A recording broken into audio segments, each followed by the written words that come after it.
یہودی چاہتے ہیں کہ اللہ کے نور کو اپنے منہ کی پھونکوں سے بجھا دیں۔ تاریخی اعتبار سے سب سے پہلے چلیے اس ماحول میں جب یہ آیات نازل ہوئی ہیں، اس وقت اگرچہ اسلام کی مخالفت میں دو گروہ تھے جو سرگرم تھے،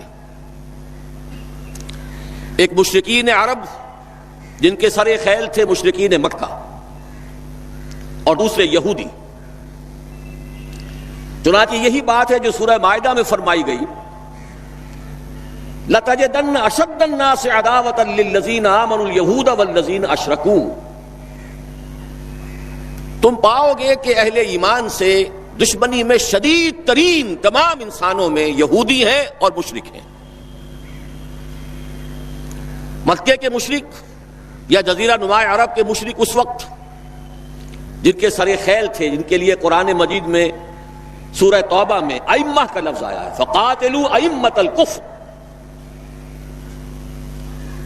ایک طرف وہ تھے جو شدید مخالف اور دوسری طرف یہودی، لیکن ان دونوں کی مخالفت کے انداز میں فرق تھا۔ یہ نوٹ کرنا چاہتا ہوں میں آج، اچھی طرح سمجھ لیجئے۔ پہلا فرق یہ تھا کہ مشرکین عرب سامنے سے وار کرتے تھے جمع مردی کے ساتھ، ان کے مقابلے میں ان کی مخالفت میں کمینگی نہیں تھی۔ وہ اپنے باطل معبودوں کے لیے بھی گردن کٹا رہے تھے۔ ابو جہل نے کہا تھا ذرا نیچے سے گردن کاٹنا تاکہ اونچی نظر آئے کہ سردار کی گردن ہے، جب تم کسی چیز پر اس کو اوپر لٹکاؤ گے۔ 70 جانیں انہوں نے پیش کی ہیں بدر میں اپنے دین باطل کے لیے اور اپنے معبودان باطل کے لیے۔ اس کے برعکس یہودیوں کی مخالفت تھی کمینگی والی مخالفت،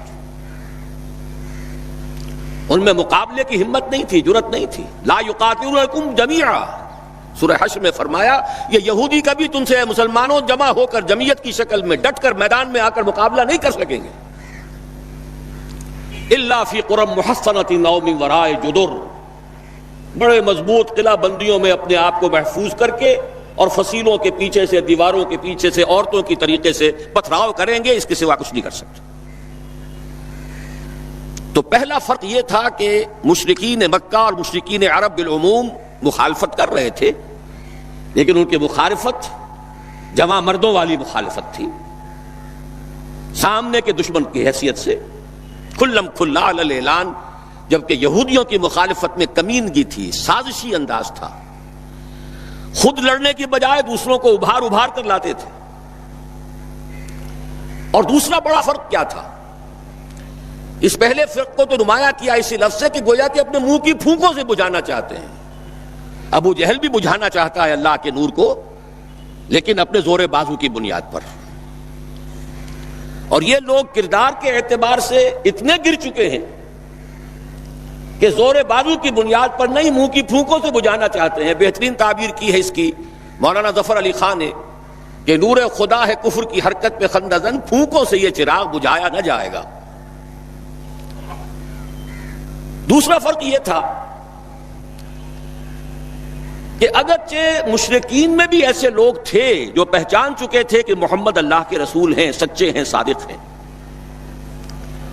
لیکن وہ استثنائی معاملات تھے، وہ غافل تھے۔ قرآن مجید میں بار بار ان کے کفر کے لیے ایک توجیہ پیش کی گئی ہے کہ ان کے پاس کوئی رسول آیا ہی نہیں، ان کے لیے رسالت اور نبوت بڑی ایک عجیب سی شے تھی، وہ چیزیں ان کے ذہن سے بالکل خارج ہو چکی تھی۔ لیکن یہود کا معاملہ اس کے برعکس تھا، وہ 100% پہچانتے تھے محمد رسول اللہ کو صلی اللہ علیہ وسلم، بالخصوص ان کے علماء، یعرفونہ کما یعرفون ابناءہم، پہچانتے ہیں اسے جیسے کہ اپنے بیٹوں کو پہچانتے ہیں، علی وجہ البصیرۃ، وہ کسی مغالطے میں نہیں تھے، پوری ڈٹائی کے ساتھ پہچانتے ہوئے۔ آپ کو تو معلوم ہے کہ حضور صلی اللہ علیہ وسلم کی جو نشانیاں ہیں ان کا تو معاملہ بہت آگے کی بات ہے۔ حضور کے ادنا رفقا کا معاملہ کیا تھا کہ حضرت عمر رضی اللہ تعالیٰ عنہ کے بارے میں پوری ان کی صفات ان کے ہاں موجود تھیں، اور عیسائی علماء نے ان کے ساتھ ٹیلی کر کے ہی حضرت عمر کو سامنے کھڑے ہو کے دیکھ کر اور پھر جو ہے یروشلم کا قبضہ دیا تھا کہ ہاں یہ وہی درویش بادشاہ ہے جس کا ذکر موجود ہے ہماری کتابوں میں کہ یروشلم اس کے ہاتھوں فتح ہوگا۔ تو یہ دو فرق ذہن میں رکھیے، یریدون لیطفئوا نور اللہ بافواہہم واللہ متم نورہ۔ دوسری بات جو سوچنے کی ہے اس آیت میں کہ نور اللہ سے مراد کیا ہے؟ اللہ کا نور ایک اعتبار سے ذہن منتقل ہوتا ہے قرآن حکیم کی طرف۔ نور اصل میں قرآن مجید میں ہدایت کے لیے بھی آتا ہے، تورات کے لیے آیا فیہا ہدی و نور، انجیل کے لیے آیا فیہ ہدی و نور، روشنی ہی سے انسان راستہ دیکھ سکتا ہے۔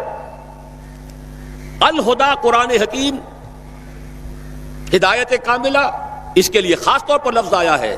سورہ تغابن میں فرمایا فآمنوا باللہ ورسولہ والنور الذی انزلنا واللہ بما تعملون خبیر۔ ایک مفہوم تو یہ ممکن ہے قرآن مجید کے اس اصول کے تحت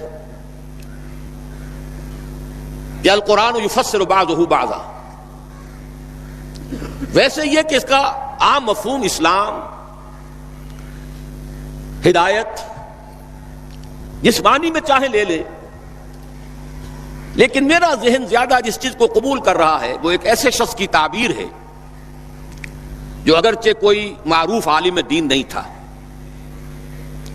میں نہ عارف نہ مجدد نہ محدث نہ فقیہ، اقبال اپنے بارے میں صاف کہہ رہا ہے، میں نہ عارف نہ مجدد نہ محدث نہ فقیہ، لیکن واقعہ یہ ہے اور آپ کے علم میں ہوگا، میرا موقف یہ ہے اس دور میں قرآن مجید کا نور بصیرت اللہ تعالیٰ نے بڑے وافر پیمانے پر انہیں عطا کیا تھا۔ انہوں نے تعبیر کیا ہے اس نور کو نور توحید سے، چنانچہ یہ اتمام کا لفظ اس کے ساتھ واللہ متم نورہ،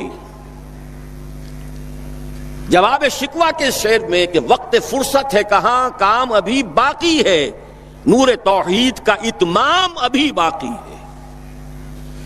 واللہ متم نورہ ویابی اللہ الا ان یتم نورہ، یہ بھی نوٹ کر لیجئے، عربی زبان میں شدید تاکید کرنی ہو تو اس میں فاعل کی شکل میں لایا جاتا ہے، واللہ یتم نورہ بھی ہو سکتا تھا، نہیں واللہ متم نورہ، کر کے رہے گا۔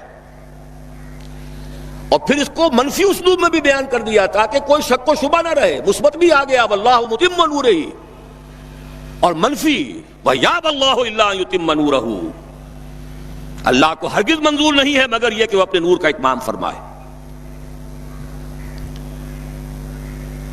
وقت فرصت ہے کہاں کام ابھی باقی ہے، نور توحید کا اتمام ابھی باقی ہے۔ میں چونکہ یہاں اسی تعبیر کو اختیار کر رہا ہوں، اس کے اعتبار سے ایک سوال پیدا ہوتا ہے، کیا نور توحید کسی بھی اعتبار سے نامکمل تھا، ناقص تھا، جس کے اتمام اور تکمیل کی ضرورت تھی؟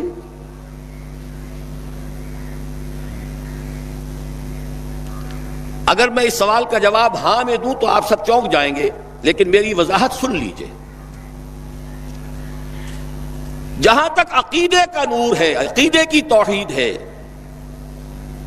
اور انفرادی سطح پر اپنے عمل کی توحید ہے، توحید کے دو حصے سمجھ لیجئے۔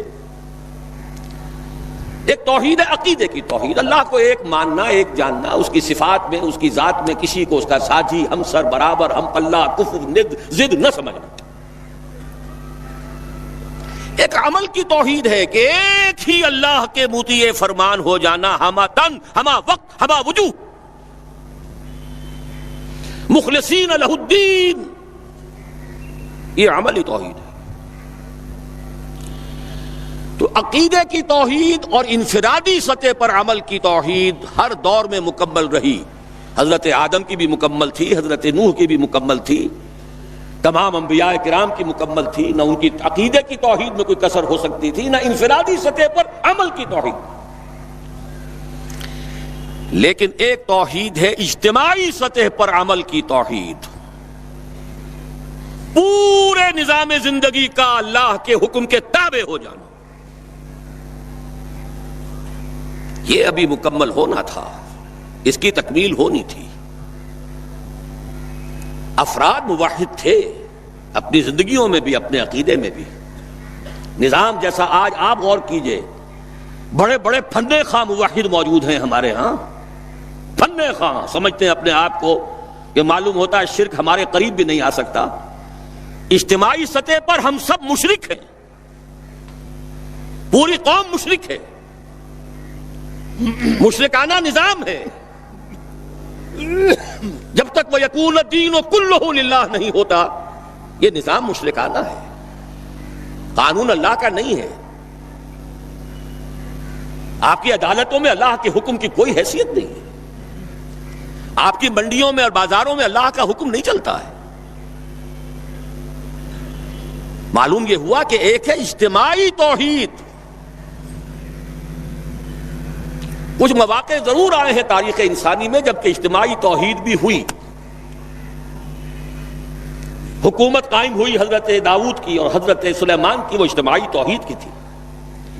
لیکن ایک بات نوٹ کر لیجئے گا، یہ میرا اصل میں کل کی تقریر کا موضوع ہے. یہ کام تاریخ انسانی میں صرف ایک مرتبہ ہوا ہے کہ ایک فرد واحد اپنی دعوت کا آغاز کرے اور تمام مراحل سے گزار کر اپنی اس دعوت اور تحریک کو اور توحید کامل تک معاشرے کو پہنچا دے. یہ اس سے پہلے کبھی نہیں ہوا.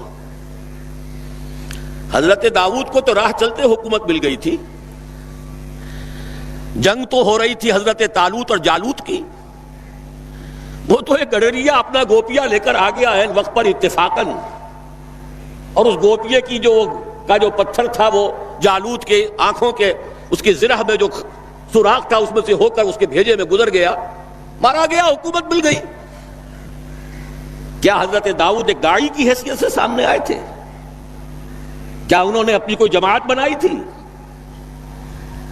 کیا ان مراحل سے گزرے تھے؟ قطعاً نہیں.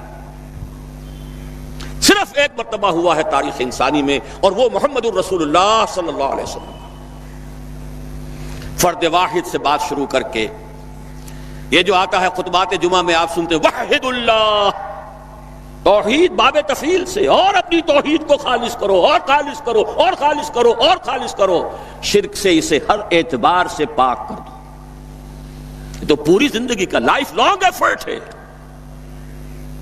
آخری امتحان توحید کا جو لیا ہے ابراہیم کے رب نے. دیکھیں اس بوڑھے کے دل میں کہیں اپنے بیٹے کی، اکلوتے بیٹے کی محبت تو ہم سے زیادہ نہیں ہو گئی. کیسے کیسے امتحانات سے گزر چکا وہ بوڑھا، کیسے کیسے امتحانات. لیکن آخری امتحان دعائیں مانگ مانگ کر بیٹا لیا تھا. فلما بلغ معه السعي، اور جب اب ذرا ہاتھ بٹانے کے قابل ہوا، کہیں اس کی محبت ہماری محبت سے زائد تو نہیں ہو گئی. انی ارا فی المنام انی اذبحک فانظر ماذا ترى.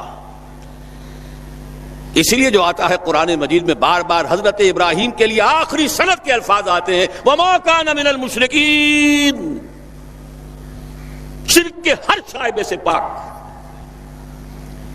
تو یہ توحید عملی اجتماعی سطح پر ہونی باقی تھی. اس کا تعلق ہے اگلی آیت سے. یہ کب ہوگی؟ هو الذی ارسل رسولہ بالہدی ودین الحق لیظہرہ علی الدین کلہ ولو کرہ المشرکون. اللہ نے اپنے ان آخری رسول کو محمد صلی اللہ علیہ وسلم کو تو بھیجا ہی ہے الہدا، وہ دین حق اور الہدا اور دین حق دے کر تاکہ غالب کریں. جب تک دین غالب نہیں توحید ناقص ہے. عقیدے کی توحید ہو سکتا ہے کہ ہو، انفرادی سطح پر بھی ہو سکتا ہے. ایک آدمی جہاں جہاں بھی اللہ کا حکم مان سکتا ہو مان رہا ہو، لیکن آخر وہ کسی قوم کا فرد ہے، کسی ریاست کا شہری ہے، کسی خاندان کا فرد ہے، چہار طرف سے جکڑا ہوا ہے رشتوں میں اور تعلقات میں. اس کی زندگی کے کتنے گوشے ہیں کہ جن کو ابھی وہ مشرکانہ نظام اپنی گرفت میں لیے ہوئے ہیں. یہ در حقیقت اسی وقت ہوگا جبکہ اللہ کا دین غالب ہو جائے. هو الذی ارسل رسولہ بالہدی ودین الحق لیظہرہ علی الدین کلہ ولو کرہ المشرکون. مشرک تو کبھی پسند نہیں کریں گے. یہاں ذرا شرک کو سمجھ لیجئے، یہ شرک صرف عقیدے کا نہیں. آج کا سب سے بڑا شرک کیا ہے؟ اللہ کا اللہ کو دو، ریاست کا ریاست کو دو.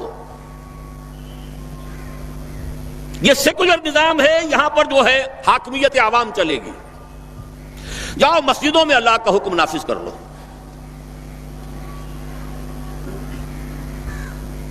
یہ سب سے بڑا شرک، کبھی گوارا نہیں کریں گے. وہ توحید ہو جائے، اللہ ہی کا حکم چلے، سب پر یکساں جاری ہو جائے، سب یکساں اللہ کے حکم کے تابع ہو جائیں.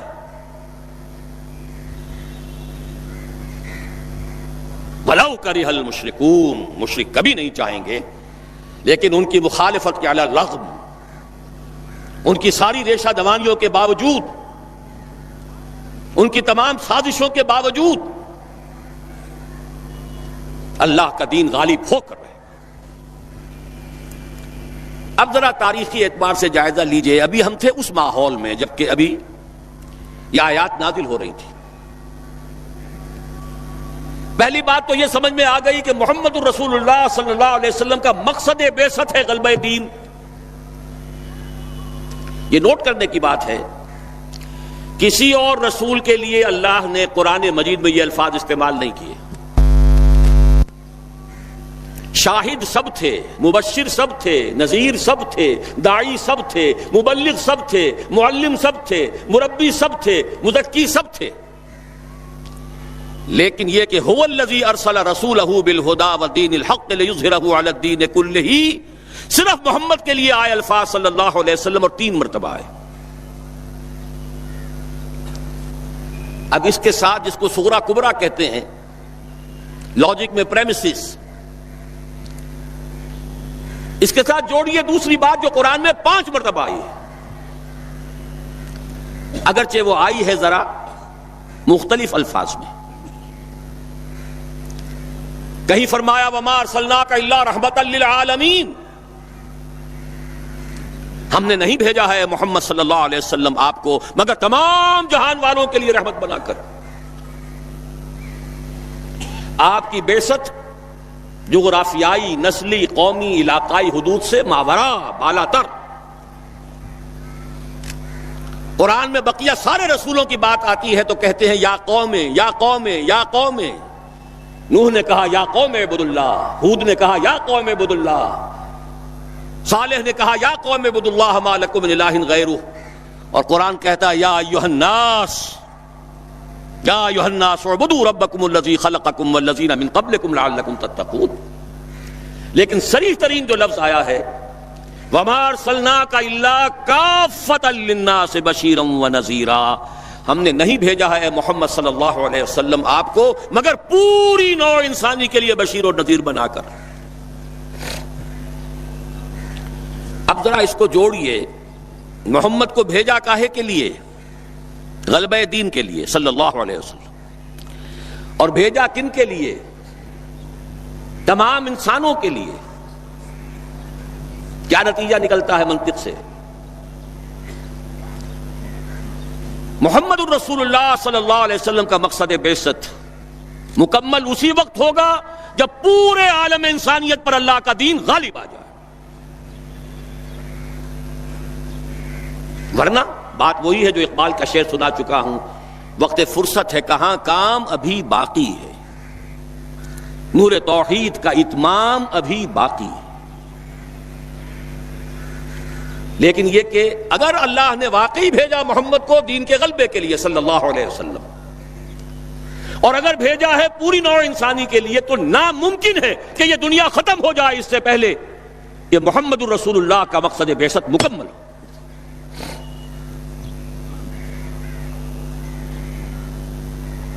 یہی بات ہے کہ جس کی خبر پیشن گوئی کے طور پر قرآن میں تو نصوص ہیں، لیکن ان سے نتیجہ نکالنا پڑے گا.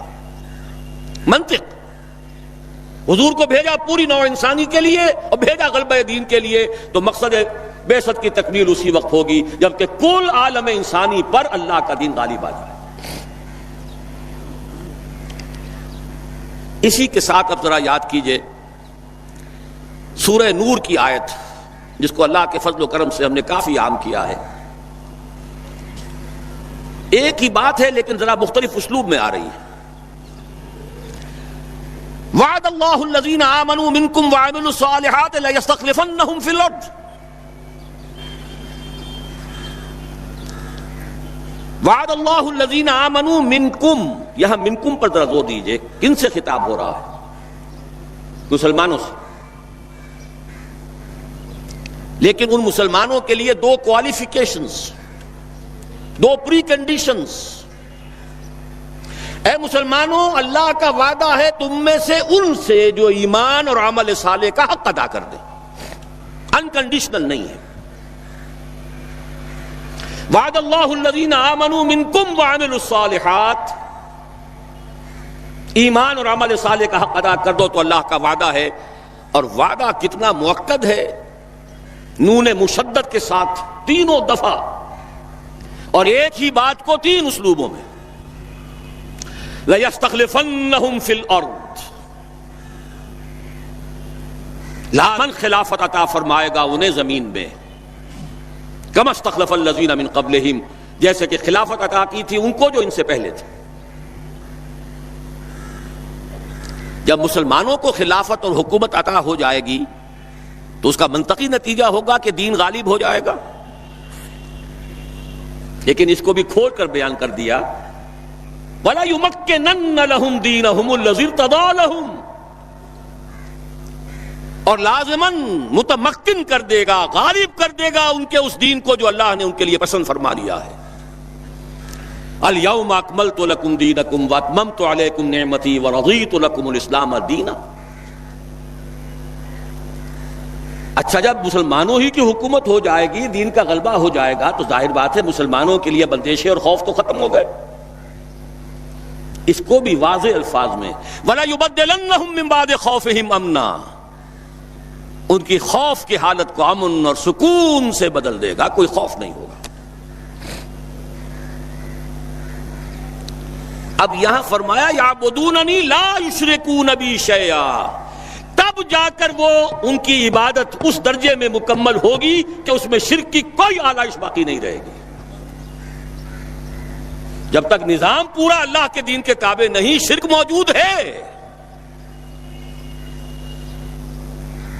عقیدے کا شرک ختم ہو چکا، انفرادی سطح پر موحد بن چکے. لیکن یہ تو تین کام جب ہوں گے کہ اللہ کا دین غالب ہو جائے، اللہ کی حکومت اور مسلمانوں کی خلافت قائم ہو جائے، تب کہیں جا کر وہ بات ہوگی لا یشرکون بی شیئا، پھر شرک کا ہر شائبہ ختم. وَيَكُونَ الدِّينُ كُلُّهُ لِلَّهِ، دین کل کا کل اللہ کے لیے ہو جائے گا.